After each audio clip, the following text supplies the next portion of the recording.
cover, remember, planning, and then a little demo on how you deploy your first host pool for Azure Virtual Desktop Infrastructure. So let's get started with Module 1. Module 1. Let's plan for our Azure Virtual Desktop deployment. So we'll cover basics like what is Azure Virtual Desktop, and then we'll go to the host pools. It can be either personal or pool desktops, the multi-session OS and how you plan for that, and the balancing options you're getting if you're using host pools. So let's start. So what is at all Azure Virtual Desktop? As you see on the screen, it is a desktop and application virtualization service that will run in Azure. And you can access that service from anywhere. Azure is in 60 regions already plus. So you can access that from a Mac OS, iPad, iPhone, Android browser. That is not too new, right? But this can be your line of business applications. So why is that important? Maybe you can compare your current deployment model, and you can say you're using your applications in VMs the way you want it, and you're deploying the applications to your servers on premises using System Center Configuration Manager, GPOs. You need to handle the backup and restore, the maintenance operations, the data protection, all of that combined, all of that is on your hands. But what happens if you are deploying an application that is client-server, for instance, and you have the client on your Mac OS or any other client for the matter, that the ones you see on the top? You need to run some policies to your devices as well. And all of that can be condensed in Azure Virtual Desktop. What if I tell you that this is not new? VDI, it is the principle behind it. So if you have your virtual desktop infrastructure to decouple the line of business applications from the hardware that is actually running it. Not only the hardware as a virtualization host, but also the clients and the workstations will be decoupled, including the data. We'll see how. So what are the common use cases? If you think on security regulations, they can be pretty strict, like maybe you cannot process anything outside of the organization boundaries. That used to be the case not so many years ago, that you cannot process anything or send any data outside of the building walls. Now it is getting a little bit more elastic in that sense, flexible in that sense, but it's not that you are getting to send the data wherever you want. And normally, as much as you can, you want to keep that in control on the same place. That is one thing you can achieve with Azure Virtual Desktop. So that can be one use case. Security and regulation applications for financial services, healthcare, and government.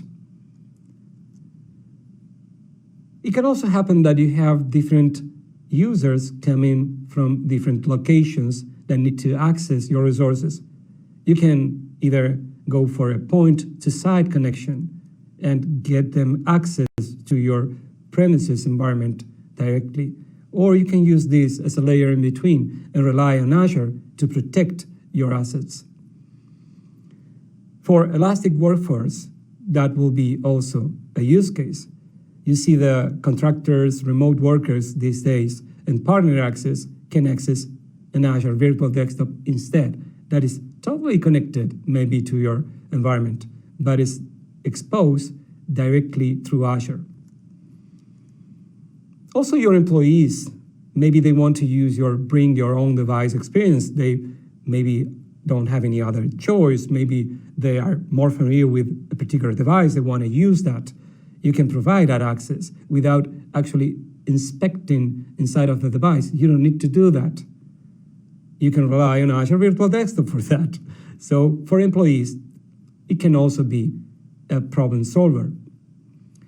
So if you have mobile users, call centers, in the call centers, you have the experience of the users having a fast churn. Maybe you have a user working in the morning, and in the afternoon you have another user in the same box. You can use the Azure Virtual Desktop virtualization to provide for the resources for around the sun type of deployments. Also for specialized workloads. If you have the design team, they need to have maybe more compute power, more memory. You can assign a pool of resources for them. You can also have access to legacy applications confined to that environment as well. For software development and test as well. So let's see a diagram on how this all plays out. So you have all of your clients running, in this case, as endpoints on premises on the left.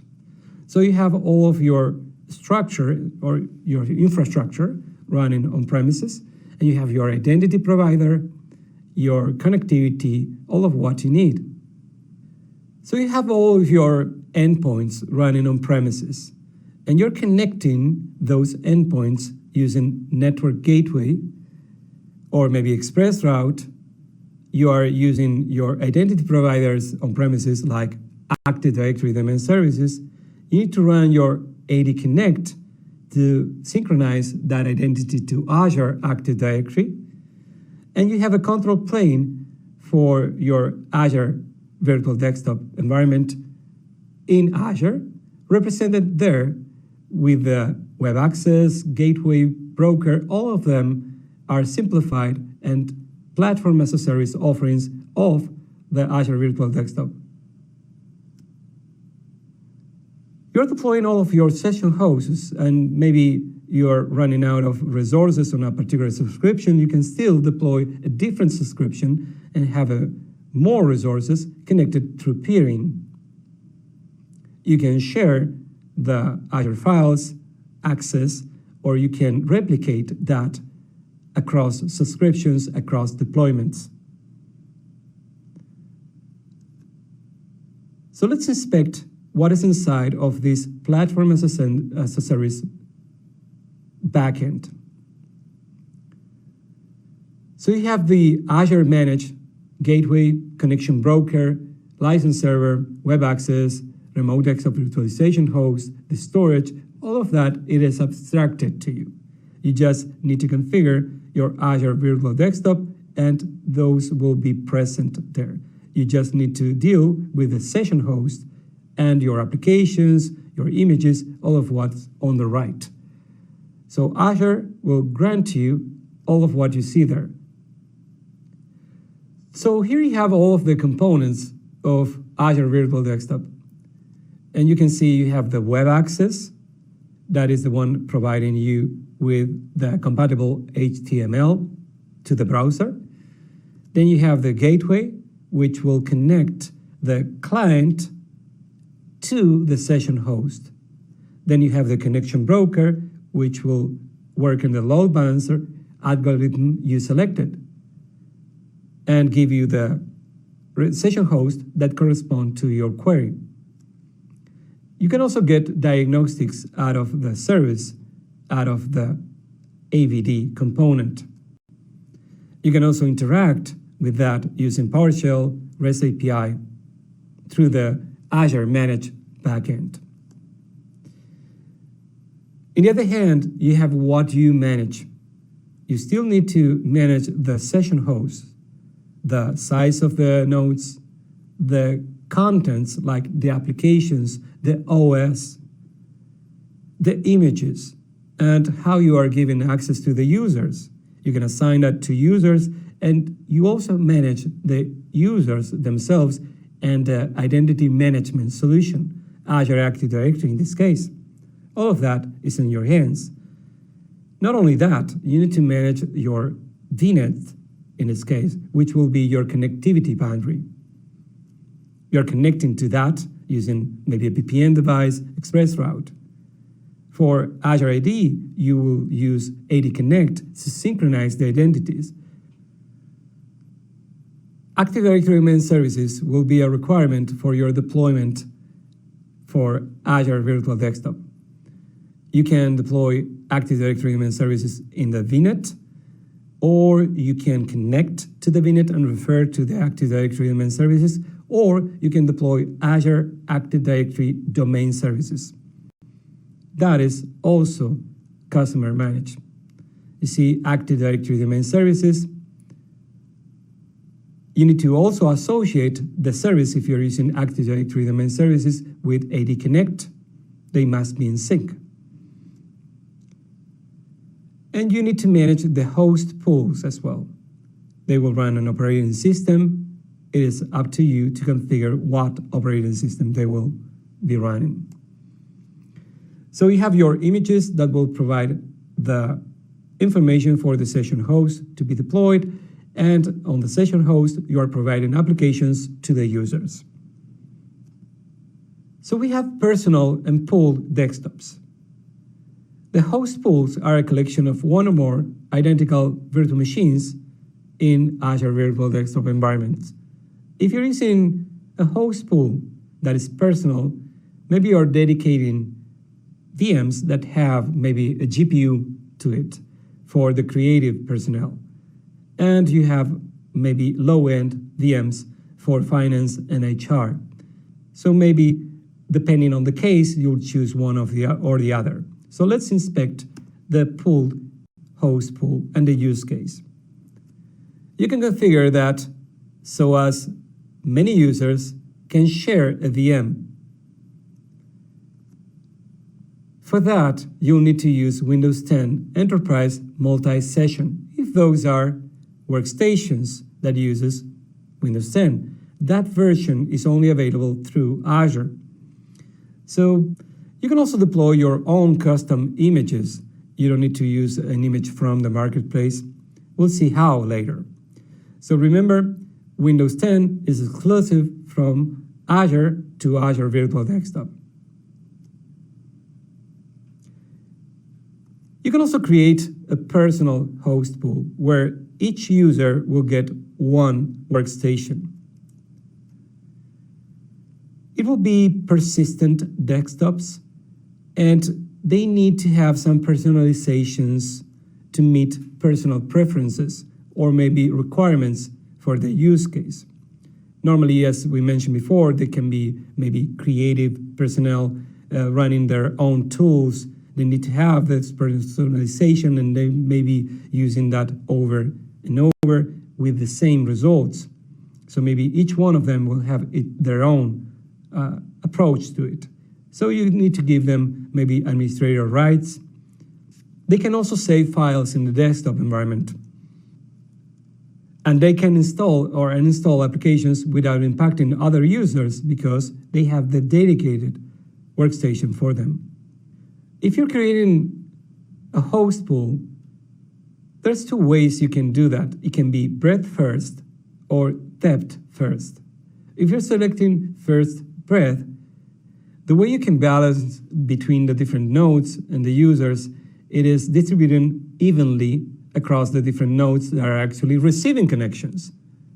Any host can receive any user, and whatever server has the lowest connections, it will be receiving the newcomers. So with that, you can get the best experience from the users on most of the use cases if you did your calculations first, right? But as long as you did that part, the users will get more space, each one. But maybe to bring your efficiencies up, maybe you want to have depth first. This is another option for load balancing. It will send the users to only one of the nodes until it reaches the max. And it will do that again over and over until it fills each one of the nodes. Using the nodes in full will bring your efficiencies up. So maybe you can shut down the ones that are not being used, right? Here is what we call depth first.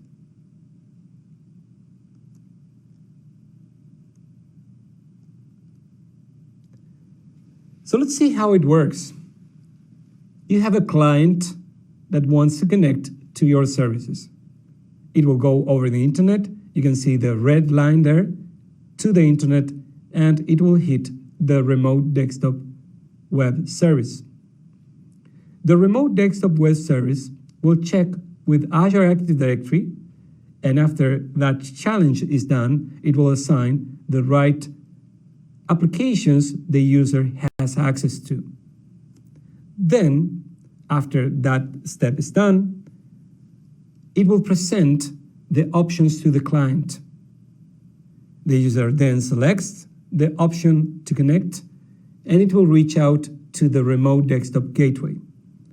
After that's done, the remote desktop gateway will interact with the remote desktop broker, and that will decide what is the best session host based on the availability and the algorithm you have.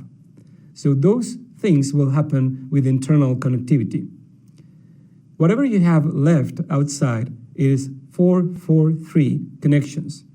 Even the first one, it is an HTTP endpoint, and even the connections between the client and the gateway are TCP connections, reverse connect transport. The last bit is for the gateway to connect to the right session host based on the information it got from the connection broker. Once it's done, then the communication will flow from the client to the gateway and from the gateway to the session host. The connection will be terminated on the gateway, so it can be secure enough that any malicious activity will be prevented there. And you also have another connection that will start from the gateway to the session host. So you need to check for the bandwidth requirements for your particular deployment. Not all the users will be the same. Even the same group of users will behave differently. You see refreshes on the screen, like changing, even little things like opening more screens will change how much bandwidth you need, because every refresh will affect that. You see a light user using maybe just Word or maybe another text editor or maybe a spreadsheet, all of that will be light use. So you can count for only 1.5 megs per user. It doesn't matter if you have 30 of them, you can use that rule of thumb, but you can be very clever on checking on the protocols you're using to test the users and to grab your metrics right. You see, a medium user will use twice as much. For instance, if you're using PowerPoint, you can be considered a medium user. It is not only that. If you're using videos, that will greatly increase that demand. You see 10 times more from a power user than you have for a light user. It is not only that, the resolution will affect also the experience. If you're using the smallest on the list, you need just 1.5 for 30 FPS. But if you go bigger, like 4K, again, you'll need an order of magnitude more. So we're considering here just networks with a 0.1% loss, but you need to run your calculations, and this is a very good start. Another thing you need to consider is how far you are from the region. In this case, we're talking about the metadata. The metadata for your farm doesn't affect the behavior of the farm itself. It is just where you store the information, the configuration information, like the host pool names, the application group names, and all of that. We only have a few regions for you to store that information. Based on the geography, maybe that fits your needs, like if you're in Europe, US, UK, and as we speak, also Canada, you can store that in your own geography. Check on that later to see if you can store the information of the configuration closer to you, or maybe because you have a compliance requirements to meet. That is for compliance reasons maybe, but for user experience, you need to calculate what is the latency between the client and the resource. And here you have the measure of the round trip using the Azure Virtual Desktop Experience Estimator. Here you have a round trip of 400 milliseconds. Normally you are getting less than 100, so try to match that in your region. If you can't, yeah, maybe it is good enough for you. Try to be as low as you can. And you have the list here of the different regions compared to the regions where it was measured from. Very nice tool. Try to use that before thinking this is a good scenario for you. Maybe you need to deploy more than one farm to meet different regions' needs, to be as close as you can below the 100 milliseconds. As for storage, you see whenever you have a new user on a workstation, the OS will store the information on C users and the username. We have a technology we bought in 2018 that it was meant to replace the different technologies we have for roaming profiles. And it's very useful these days because it was greatly improved. So you have this technology working in between the OS writes on the C drive, and it will redirect those writes to the file share in Azure Storage if you choose that option. Actually, you can write in many different options, but for now, let's consider just file shares.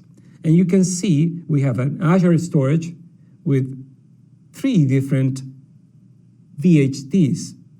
They are being stored on a file share, mounted as a drive, as VHD and VHDX. From the OS perspective, from the user perspective, it is undistinguishable from local files. Better than that, you don't need to wait for the replication times. It is immediately available. Also, let me tell you, if you're using FS Logic, it is included in installation of Windows 10 multi-session. So let's go over the principles of our virtual desktop optimization. If you're using a VM to build a VM, you can maybe create your base VM and maybe decide that is a good fit for you, save the state of the VM, and then maybe later go back to it, change the things you need to update, and seal that again. So you can reuse this VM over time. You can back up the VM. You can use a default installation on the base VM. You can remove the things you don't want from the VM to properly tailor this VM to the use case. You want to reduce the footprint of the service as much as you can to bring efficiencies as well. So you will install updates on the VM. You will delete the temporary files, apply settings, all of that. And after you've done that, when you are deploying the base image of the VM, you can have a VM that is persistent. It will take the changes every time, or you can have that non-persistent. So it will deploy the same VM over and over, and every time it is restarted, it will change back to what it was. So let's see this example we have. A graphic workstation will require you to deploy a VM with 12 vCPUs, at least maybe 100 gigs. And since it is only being used 6 hours a day, you have the rest of the day as waste. Same goes for a Microsoft Office VM, even though it might look small compared to the graphic workstation. If you multiply that by 1,000, you're getting 2,000 vCPUs being misused, maybe just 8 hours, 10 hours a day. It is better to use pool desktops. Here you can share the resources and maybe have more density sometimes, but especially more time of use for those resources. Maybe dedicate less resources and have the most out of them. If you're in a call center, way better, because you can maybe work around the sun and have the 24/7 return of investment you want. If not, you can still use reserved instances to a cost-effective option. So that concludes our Module 1. Module 2, we'll see how to deploy Azure Virtual Desktop. We'll configure a host pool, a multi-session Windows 10 VM, and let's see first the basics terms for Windows Desktop Client. First, what is an application group? And as the name suggests, it is a grouping of applications. Go figure, right? So it is an application group, but it can be two different things. It can be an application group that will contain remote desktop, the full access to the desktop, or an application that you individually publish to the application group. It can be the calculator, Word, you name it. That is a single application and a group of those single applications as remote app. So two different things. Those application groups will be part of a workspace. You're assigning the users the application groups, and they will see the workspace as a whole. The workspace will be the logical grouping of the application groups in Azure Virtual Desktop. If a user signs to the Azure Virtual Desktop, remember, they will see all of the applications they're assigned. Those applications will run on a host pool. That pool will be comprised of VMs. They can be either pooled or personal. Remember that pool, several users can use and share the same VM. If that is personal, no one else is allowed but the user that is dedicated to. If you're using a pool version of the host, you'll need to select the load balancing options. It can be either breadth first or depth first. Remember, when you're using breadth first, you are distributing the traffic evenly across the different nodes in the host pool. If you're using depth first, you're making the most out of each one of the nodes before moving to the next. So the one that is receiving the connections is the one with the highest number of connections that is not yet reached its maximum. So here you have an example of a deployment that it is comprised of two different host pools, A and B. And the users assigned to each one are engineering team, and you have the sales team.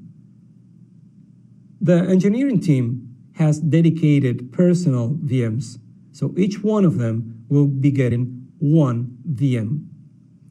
On the other hand, you have the host pool A with the pool desktops, which each one of the virtual machines will receive more than one user, and they are receiving any virtual machine that is available. Normally, you're assigning the most powerful VMs to a personal desktop, or maybe the most sensitive users to the personal.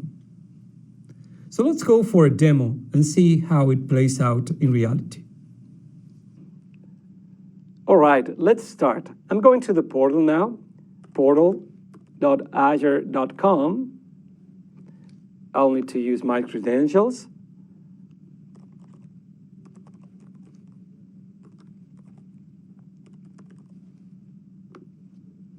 My password.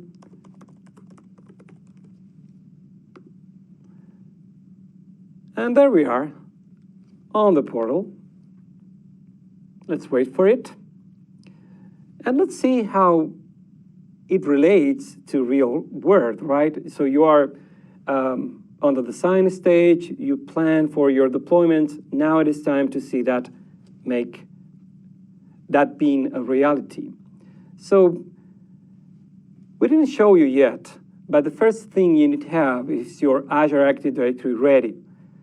So let's see what it is in there. So I'm searching, even though I have that on the home page, I can click on it and go to there. I will go to the top and search. Use the search bar, Azure Active Directory. And you see, I can see my services, my resources, services coming from the marketplace, documentation that is up to date coming from docs.azure.com, and even resources I already configured.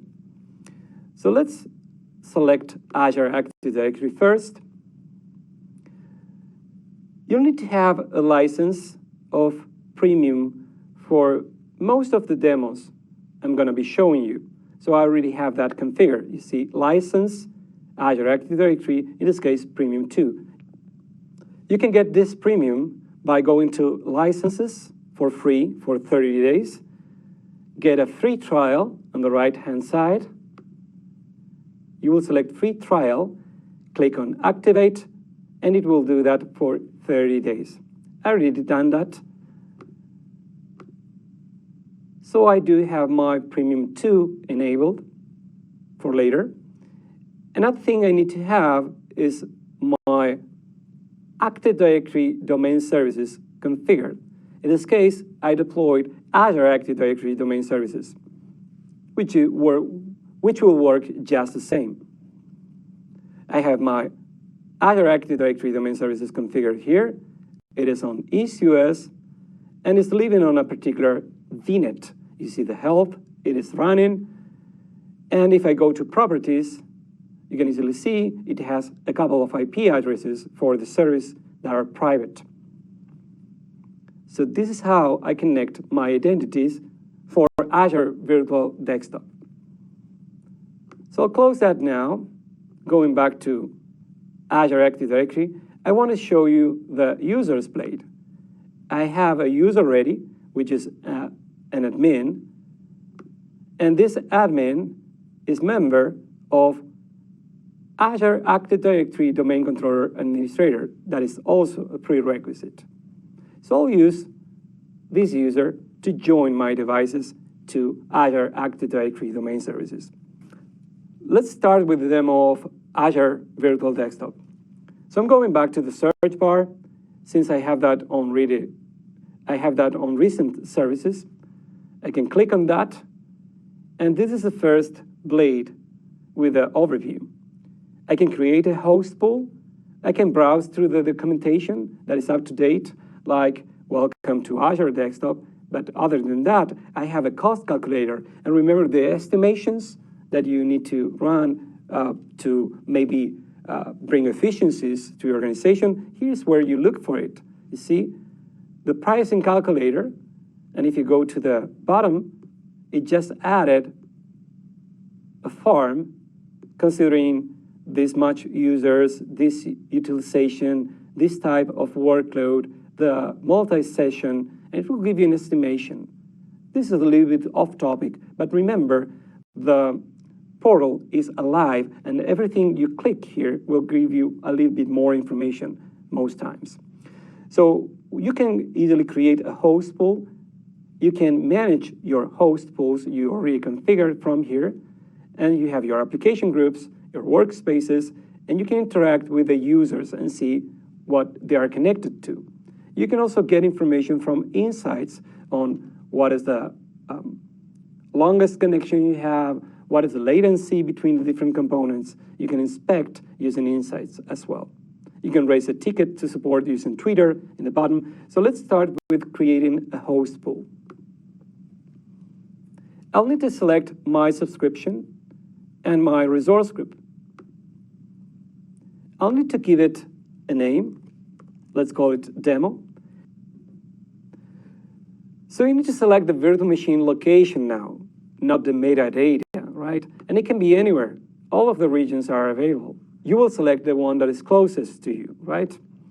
In this case, I'm using, let's leave it as East US, and depending on the options you're selecting, whether you have availability zones available on that particular region. Not all of the regions will have all of the availability options. You will always have availability sets available, but availability zones only on a fewer portion.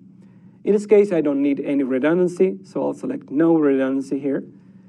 Then I need to select my image type. It can be coming from the gallery or from a storage blob. If I'm selecting a storage blob, if I uploaded that file to a storage blob, the BHT, I can specify that here using the URI. Or I can select one image from the gallery. The gallery will include images coming from Microsoft itself. You can select between thousands of different offerings, Linux and Windows boxes. You have the most popular here. You can select one of them, but if you want to see all of the images, including yours, maybe you created one, you uploaded one, and you want to use one of your own, you can go to select an image, you can go to My Items, and there you have it, My Images and Share Images. If I want to see all of them, I can go to the Marketplace and can search for different images here. I won't do that now. I will select just an image from the gallery. 2004, including the Microsoft 365 applications, is good enough for me. You see, I'm selecting the multi-session OS because I'm sharing this virtual machine. I can select the virtual machine size that will also be dependent on what region you're using. Some of the different sizes, like GPU-enabled virtual machines, won't be available on all of the regions. You need to double check that.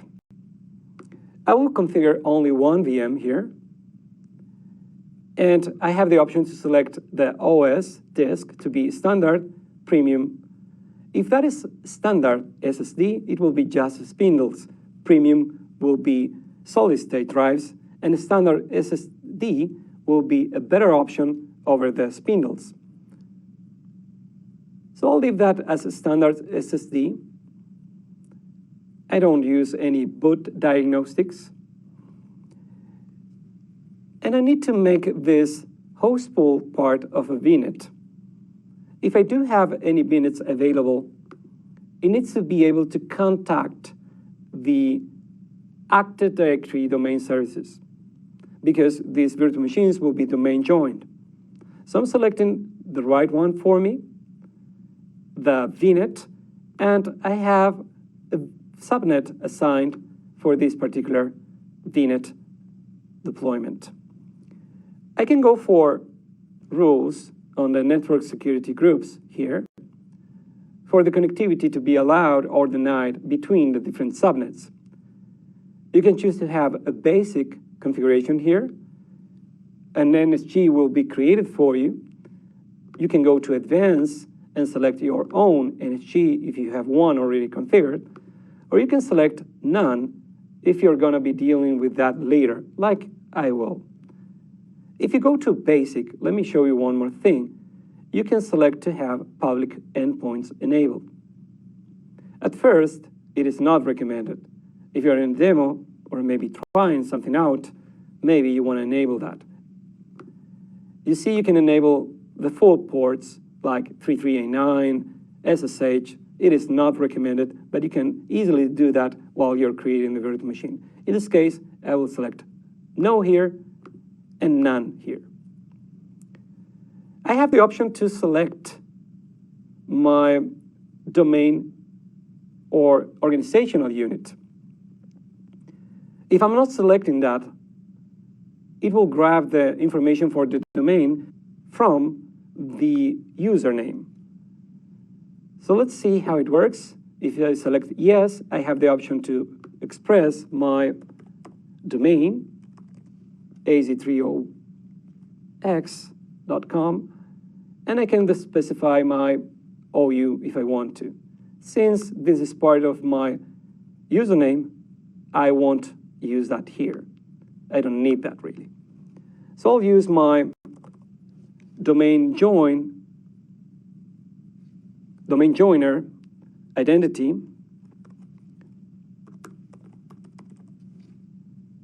and I will enter the password.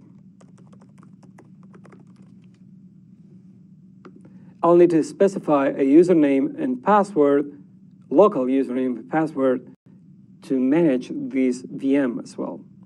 So I'll use this one.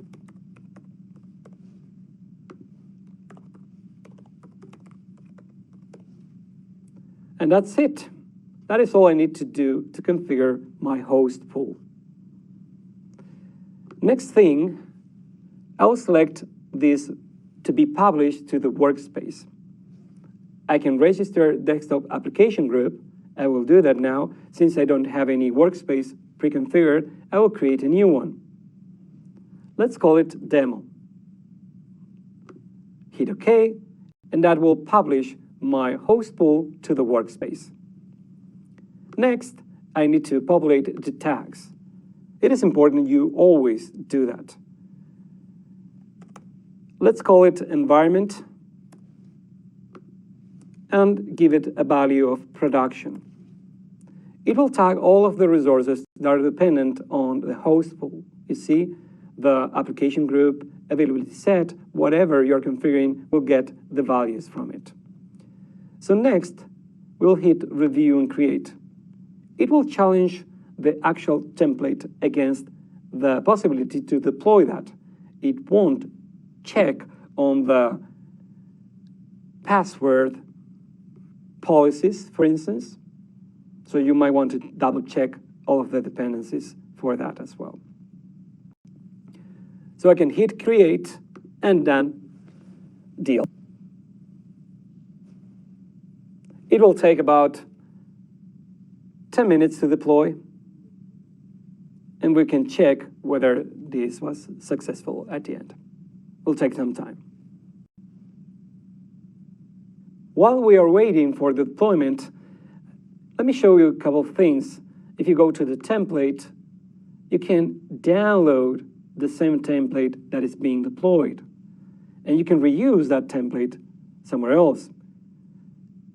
You can redeploy from here as well, and here you have the actual template. You can inspect the contents. Another thing I want to show you is that you need to use that account I just used to join the devices to Azure Active Directory Domain Services cannot have MFA enabled. So that is all. Let's wait for the deployment to actually happen. All right, so deployment is complete. You can go to the resource from here. You can verify the deployment details. For instance, you can get the operation details and how long it took. Like for instance, you see the deployment of the link template, which is actually the VM, the first VM, it took less than 5 minutes. So let's go for the resource. Now we have a host pool, and the host pool contains only one VM, and it's available. It also contains application groups and applications. So the applications will be included in the application groups, and you're assigning permissions to the application groups. So let's inspect the application groups. You see, I have a demo application group that is not yet assigned, 0 assignments.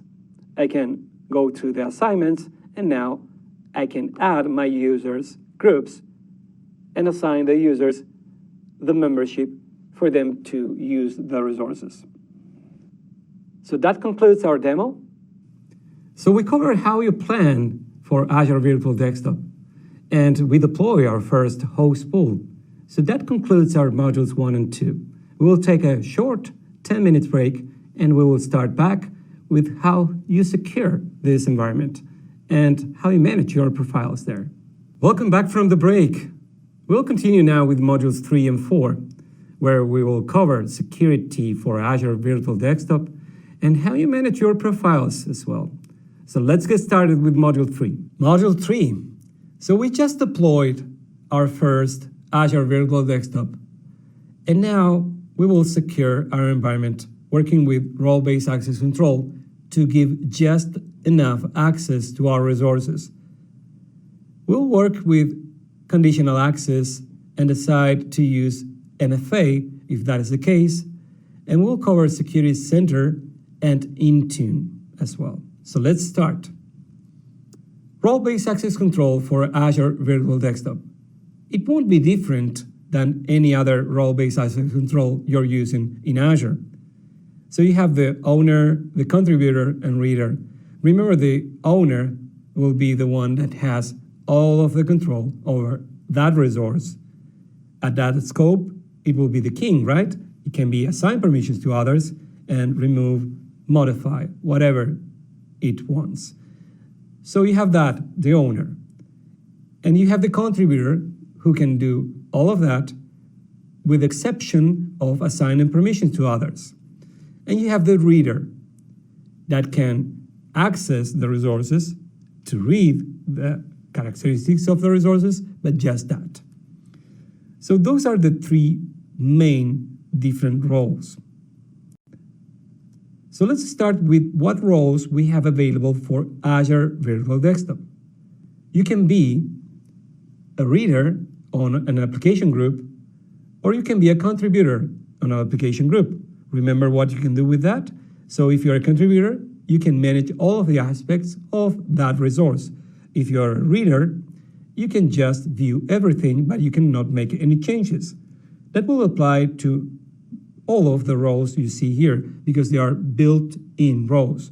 You can create your own roles later, but let's inspect what we have already pre-made for you. The next one is the workspace contributor. It can manage all of the aspects of the workspaces, but the reader can only view. You also have the roles to assign permissions to the session hosts, like the session host operator. It can add, remove session hosts, as well as change the drain mode. Drain mode, by the way, is the way you can put that in maintenance. You can set that to drain mode, and no one else is allowed to go into the session host anymore. And you can wait for the sessions on the host to be maybe timeout, or maybe you can send a message and wait for them to be out as well. And then you can put that in maintenance for real. So you have this drain mode, and the way you communicate those actions is by being a user session operator. You can send messages, disconnect sessions, and use the logoff function. If you're a host pool contributor, you can manage all of the aspects of the host pools, including access to the resources in the host pool. If you're a reader, you can just view. If you're a desktop virtualization contributor, you can manage all of the aspects of the whole deployment. But if you're a reader, just view. So that is in a nutshell what we have available as roles. So now you saw the roles, how you apply the roles. You can go to the portal, to access management, and do that manually. But normally you want to go and automate that. So you will need to use the new AZ role assignment command. This is PowerShell, and you need to assign that to assigning name, a role definition name, in this case, desktop virtualization user, go for the resource group name, the resource name, and the resource type. You see Microsoft.desktop virtualization, that is the resource provider, / the resource itself. In this case, is for application groups. So you're assigning the desktop virtualization user to the application groups that is named after application group name. Same goes if you want to assign that to a group. Let's go over how you can assign role-based access controls to your resources in Azure. We're separating the identities from the resources, so you need to account for three things now. First, the security principal. That can be a user, a group, or a service principal. Once you have that, you'll need to account for the role definition. The role definition will include all of the actions you're allowed to do on that resource and the resource provider. That will narrow it down the options that the users have whenever you're assigning permissions. It's not that you have all of the access like the owner, or maybe just close to all of that with a contributor. You can be very specific with that.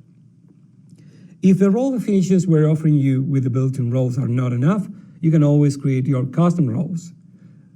If you are assigning more than one role to a specific security principle, the security principle will get both. You can add on top of the other. So you have one, the security principle, secondly, the role definition, and thirdly, you need to go to the scope. It can be at any level. For Azure Virtual Desktop, you can use the workspaces, the application groups, or the host pools.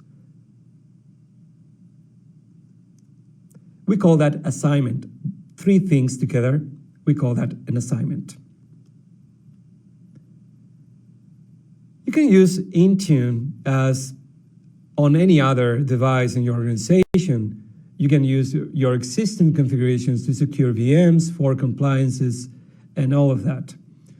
There are some restrictions. If your profiles are domain join or Wi-Fi, those are not supported.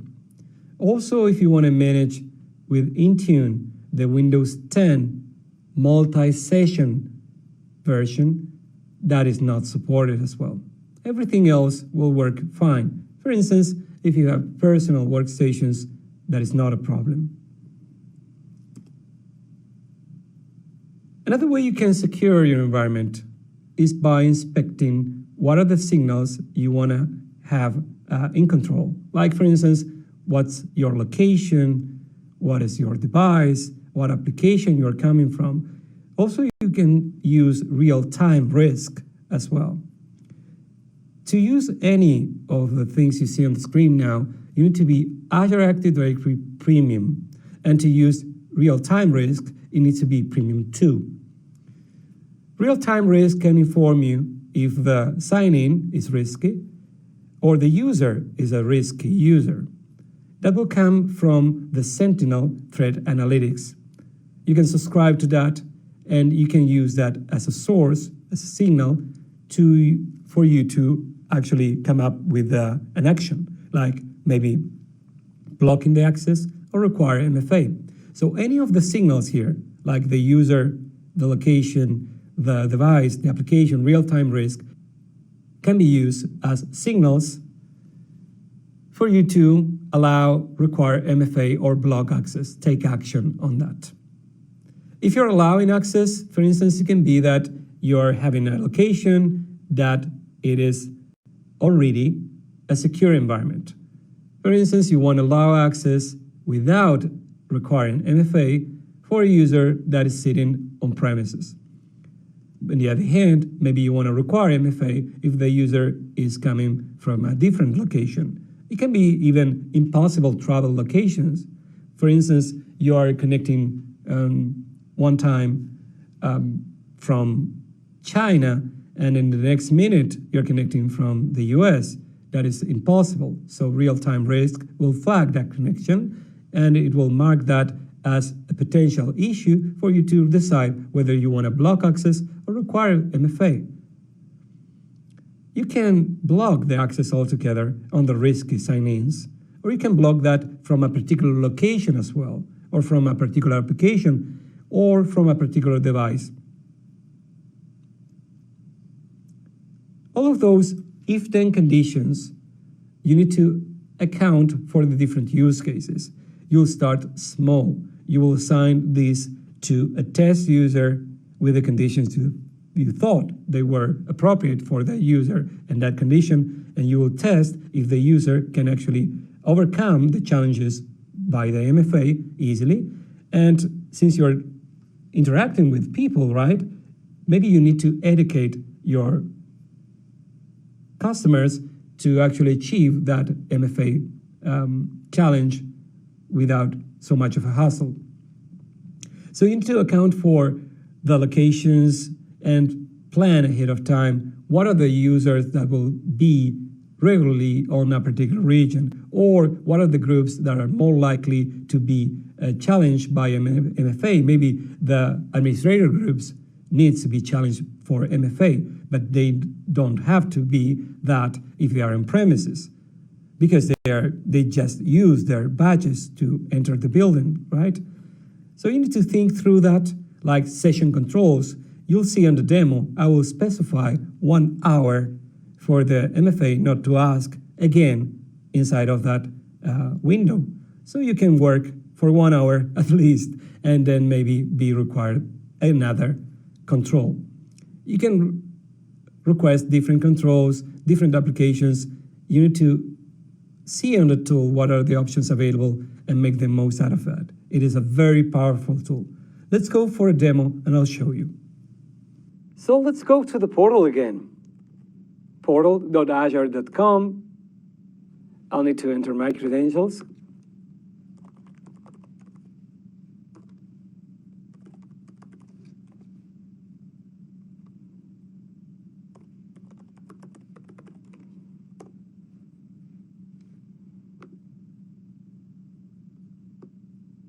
And we'll see how we can protect our environment using conditional access policies.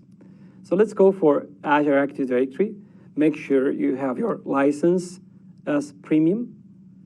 Then you'll go to Security on the Azure Active Directory blade. Manage Security. And you will choose to protect using conditional access. You will create a new policy. So I hit plus sign there, and now I need to come up with a name. Let's make it MFA test. And here you need to specify the users as one of the conditions. If the user is such or belongs to a particular group, then it will get the conditional access policy. It can be none, all users, or selecting a particular user and groups. I can also exclude some of the users. You will want to start small, right? You don't want to lock yourself out. You don't want to educate all of your users at the same time on how to use your MFAs. So it is important you start small with a test user, right? So I'll do that. I will select a user, and my user will be user 1.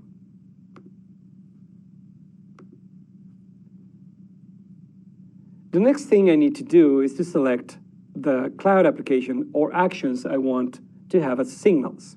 Remember, if I not choose any cloud applications, it will be just a membership of this group or just being that user. In this case, I want to have the combination of the user using this particular application. The application I want to protect, it is a selected one. From enterprise applications, it will be listed here. And at the end of the list, you have this Azure Virtual Desktop. So I'm selecting this one, select. So whenever this user is trying to reach this application, let's see what other conditions we can establish. You see the user risk, sign-in risk, the device platforms, the locations, and the client applications. Even the device state, if that is compliant or not with our maybe requirements in terms of having an up-to-date antivirus and a patch installed. So let's go for client applications, and I can configure different applications I want to get access from, like a browser session or a mobile application and desktop clients. Remember, you can deploy a desktop client to a Windows 7 box, Windows 10 box. So we'll select yes here, and only browser sessions and mobile applications. I don't care much about the legacy and other clients, so I hit done there. Then, once we have all of our conditions, we'll check on the grant or deny access.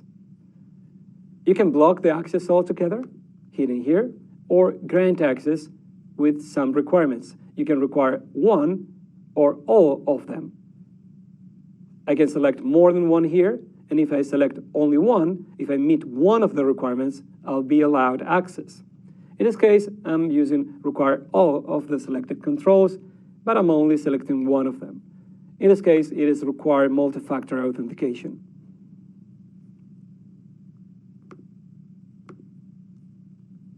As for the session, I can maybe modify the sign-in frequency to only one every hour.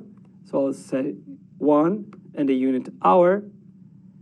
And I can make that connection persistent across different sessions. Like I close the box, I will go in again, and I will have my session without asking me for MFA again. So I'll select that. You can even make that persistent in the browser session. So if you close the browser session, it will retain the information to the device. Select sign-in frequency of 1 hour, and you can enable the policy right now, hitting on here. Or you can leave the policy configured but not yet enabled, selecting off here. Maybe you want to pre-configure the policy for later apply that, or you can select report only. This will make the policy being audit mode only. If you're selecting that option, then you can track the logs later and see how this policy will perform in your environment. Maybe you need to educate your users to accommodate for the new features. So normally you will try first and report only. You don't want to lock yourself out. Another thing you need to do, you see, I already done that. So I'm changing my organization security configurations. The first thing you need to do to enable this is to disable the security defaults, which will include a form of MFA for the privileged accounts. So you first need to do that. This is a prerequisite. In this case, I already met that. So the next thing I can do is to hit on here and create. So let's go back to security and what is your responsibility? And let me tell you, this is a shared responsibility. Sorry about that. There are some things you manage, especially identity and access, on the top of the list. It has been said these days that identity is a new boundary. So it is something you need to guard carefully. Remember the Premium 2 Azure Active Directory we have? You can use identity protection, different tools there, but it's still your responsibility. You will handle the user devices, whatever they are. Maybe they are mobile, PC, it is your duty. Also the application security, if you're including secrets on the code, you're opening too many endpoints, you're connecting through the internet for things that you should keep private. Yeah, that is your responsibility.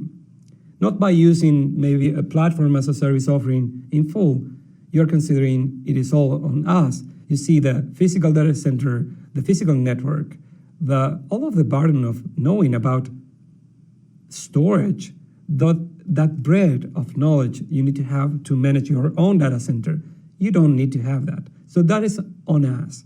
But you see the session host OS, that is on your side. We will select the right one for you. You will patch that. You will add the proper tools to it, and the security around that, the antivirus and all of that. It is on your side as well. The deployment configuration, not to store the secrets of the deployment configuration on the code to deploy it, right? You'll use maybe a key vault, maybe Azure key vault or any other vault, but you're not storing that on the code. There are many things you need to consider. You can enable Azure Security Center for free, and you're getting the security reports coming from the advisor. Very good.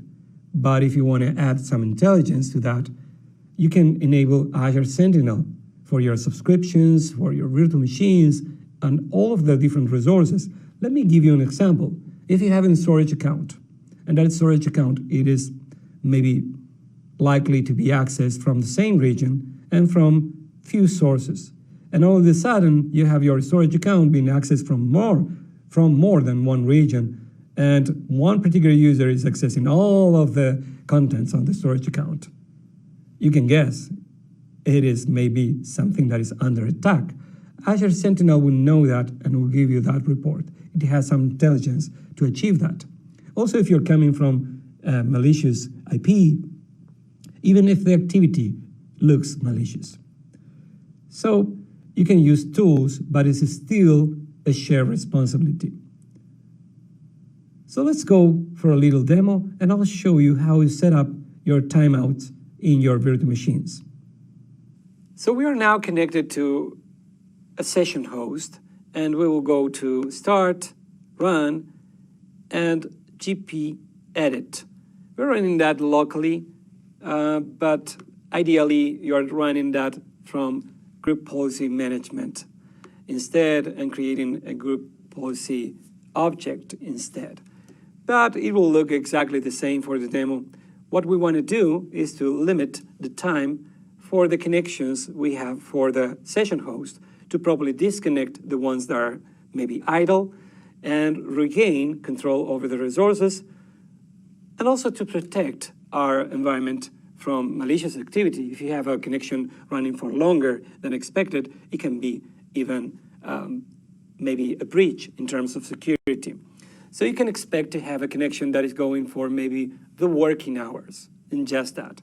To limit that, you can go to Administrative Templates on the computer side, go to Windows Components,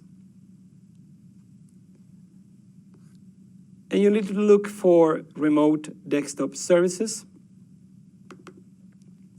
From there, Remote Desktop Session Hosts, and you will define the session time limits.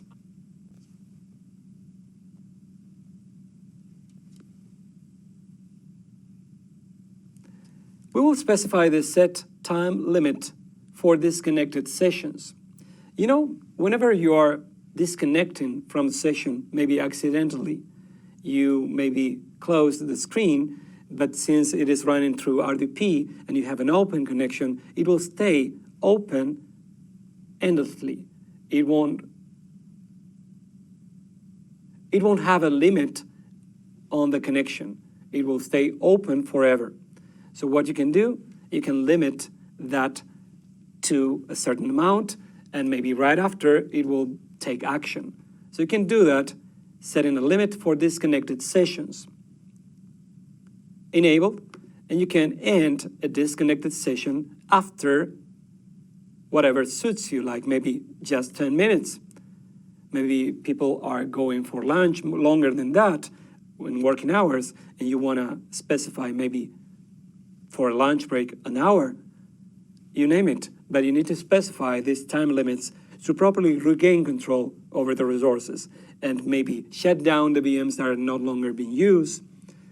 So that concludes our demo. So it's module 4. Let's cover user profile management, and we have a neat tool for it. I already mentioned that. It is FS Logic, and we'll cover profile containers. So let's start. FS Logic is designed to be used for roaming profiles in remote computing environments, such as this one. And you can easily see on the Windows operating system, it connects to Azure Storage for a VHT. What it does, it will mount that VHT into the OS exactly like the operating system will expect to have access to the profiles in the same form. So it will store a complete user profile in that single container. At the sign-in, it will attach that VHT to the session, and with that, the user won't have any wait times. It will look and feel like a native user profile. It will work immediately. So you can configure this FS Logic to work and redirect and stream data for you. In this case, you have on the top 3 different services that belong to Office. You can redirect all of them together, but remember the Office part are mainly cache. So maybe you don't need to do that. Maybe you want to treat them separately. We'll see how. FS Logic will provide you with profile containers, and mainly you want to store them into Azure files. If you have that, you don't need to deploy any infrastructure for them. They can be replicated using Azure File Sync. You have many benefits, but it's not the only tool available. So FS Logic will give you high performance, for instance, in the event that you're adding Office applications.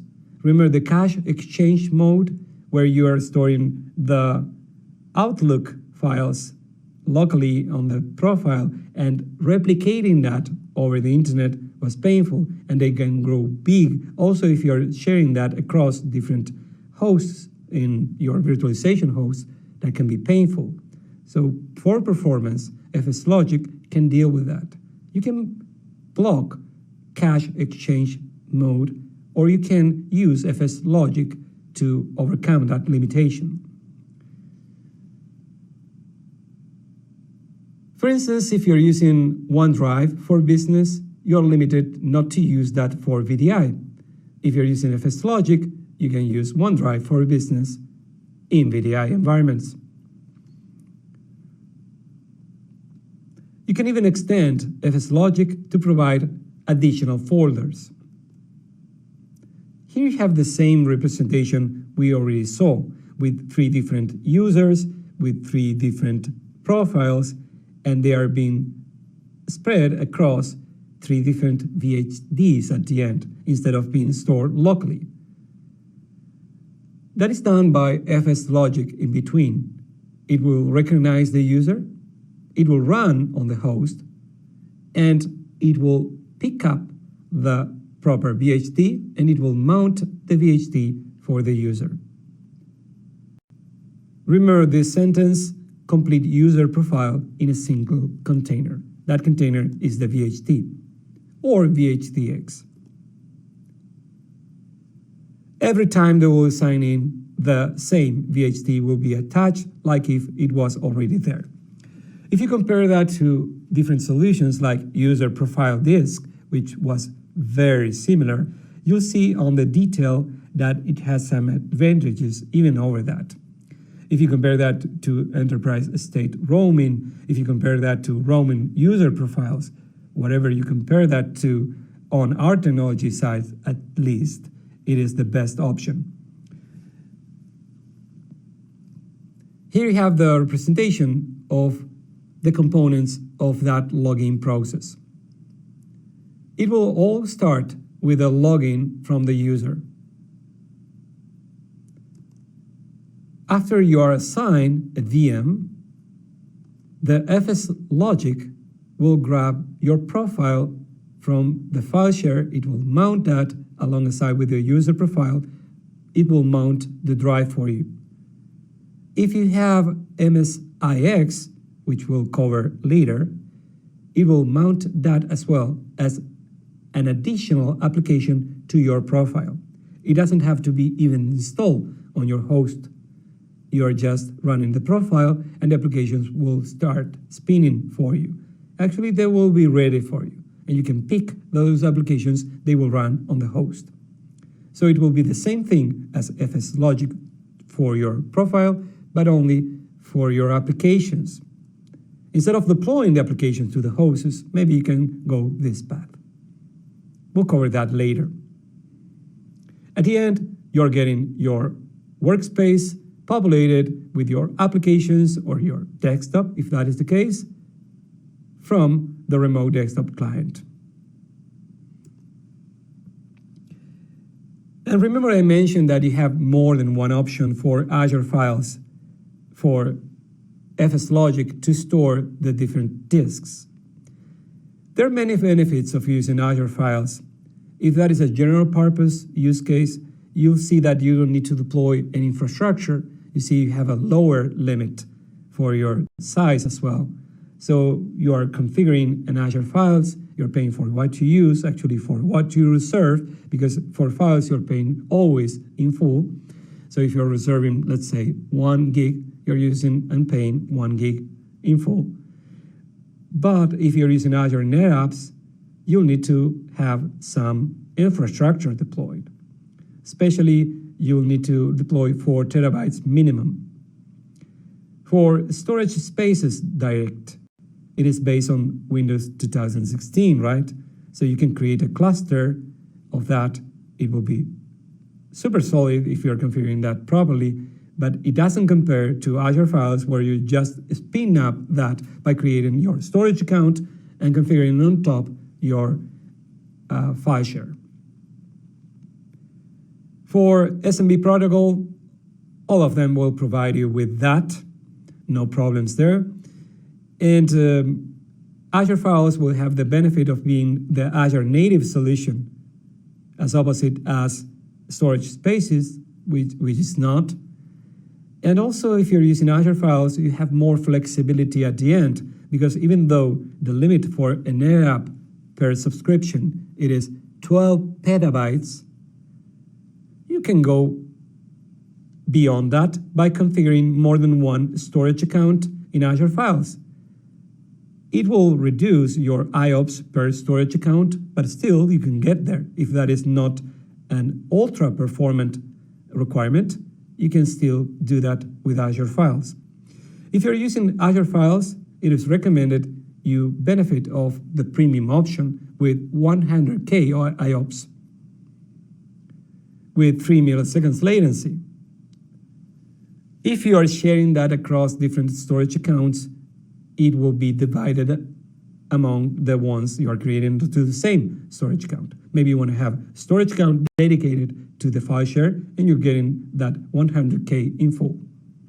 If you're using NetApp, you can go up to, I believe it's 5 times that, but on the slide and today it is 3 times that.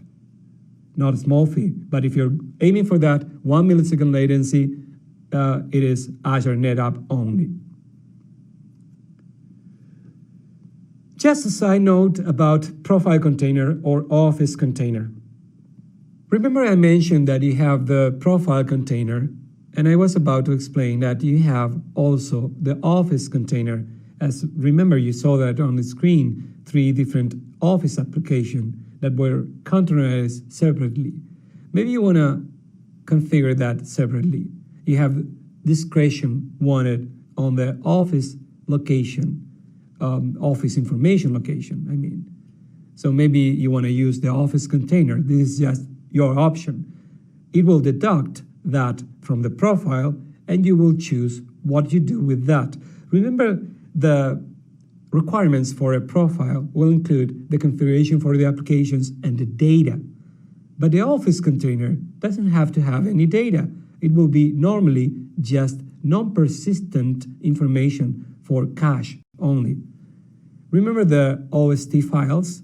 So that is the thing. Maybe you don't want to have that persistent, or maybe you want to configure that differently. So that is why you have the office container. That is the end of our module. All right. In the last 2 modules, we went through security, role-based access control, conditional access, security center, and profile management. We'll take a short 10-minute break, and we'll start back with module 5.